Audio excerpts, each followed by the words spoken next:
Hi everyone, here we are going to discuss about electrical energy and power. Come to practical application. In our home, we are using our fan continuously. So what will happen if it is continuously it is working? Yeah, of course. It produces some heat. How? We can go to the concept. Let's take a conductor which has 2 points A and B. The current flow from A to B. At A, the potential is V of A. At the point B, the potential is V of B. And now, if the current is flow from A to B, then VA minus VB is greater than 0, right?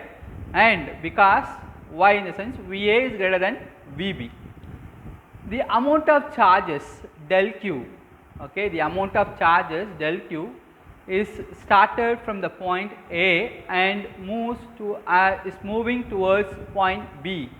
Then we can write delta Q is equal to I into del T, right? So rate of change of charge that will gives current. So del Q we can write I into del T, right? Now at the point A, what is the potential energy? At the point A, what is the potential energy? At the point B, what is the potential energy? As we know that the potential energy is the product of the charge into potential, right? So at the point A, what is the potential energy in the sense Q into V of A. At the point B, what is the potential energy? Q into V of B. Then change in potential energy between these 2 points across AB, that we can write.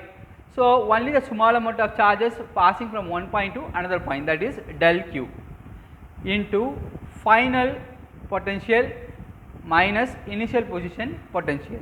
So final position potential is this one, V of B. Initial position potential is V of A. So final position potential minus initial position potential. So V of B minus V of A. So this value gives V. So here it will give negative value, as we have indicated here V of A is greater than V of B. Therefore the change in potential energy, as we know that the work done is stored in the form of potential energy. So change in potential energy is equal to minus del Q into V. This is equation number 1. Now as we declare here, delta Q is equal to I into del T. So substitute here. So delta U potential is equal to minus I into V into del T, that is less than 0. Now if there is no collision, what will happen? This kinetic energy is equal to potential energy. So here the delta K is kinetic energy, that is equal to minus delta U potential. Now compare this equation number 2 and equation number 1. Here we have delta U potential, here we have minus delta U potential. So it can be written as delta U potential is equal to minus del K, right? And so this minus and this minus will be cancelled. Therefore we can write delta K is equal to, what is delta U potential? Here we declare I into V into del T, that is greater than 0, because it is plus sign.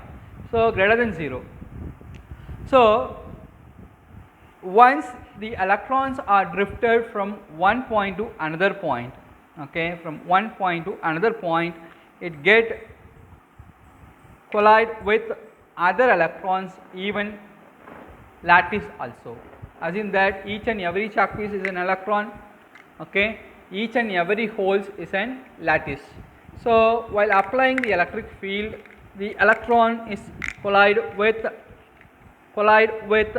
other lattice also, or even the electrons are collide with directly with each others. So during this collision it produces more heat.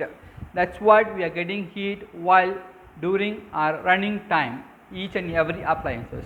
So the work done delta W's is equal to I into V into del T. As we know that the power is equal to rate of change of work done. So del V by del T. So if you are differentiating this equation, power is equal to V into I, right? So because this del T will be goes, only we will have V into I. So power is equal to V into I. So according to Ohm's law, V is equal to IR. So substitute V is equal to IR here, and here we have I. So I into I, we have I square R. This is one of the equation for power, to calculating the power value of given substance. And here we know that the power P is equal to V into I. Again, we are going to use the Ohm's law. Instead of I, we are going to substitute V by R. Therefore, V into V, that will use V square by R. And this is the one form of the power equation. And as we know that the rate of change of energy, that will use power. So the heat energy which is produced during operation H is equal to Vi into T. So product of Vi, that will use power. So power into time, that will use energy dissipation, energy loss, heat. So that is equal to VIT. So again what we are going to do here, instead of V, we are going to use IR. So IR into I square R into T. So this equation we are going to use in Joule's law of heating. Using this Joule's law of heating, we have more number of application points like heating purpose, everything we are going to use this Joule's law of heating only. And P is equal to Vi, right? General formula, power formula, and it is very useful using this equation in transmission of current in power cables. So this PC is called power loss happening during transmission, and I is current, RC is the that wire having the resistance, and instead of I we can write P by V, right? So P by V is equal to I. So instead of this I square I am writing here, I wrote here V square by V square into RC, right? So look down. So now if you want to reduce the power loss, what we need to go for? We should increase this factor, right? Voltage.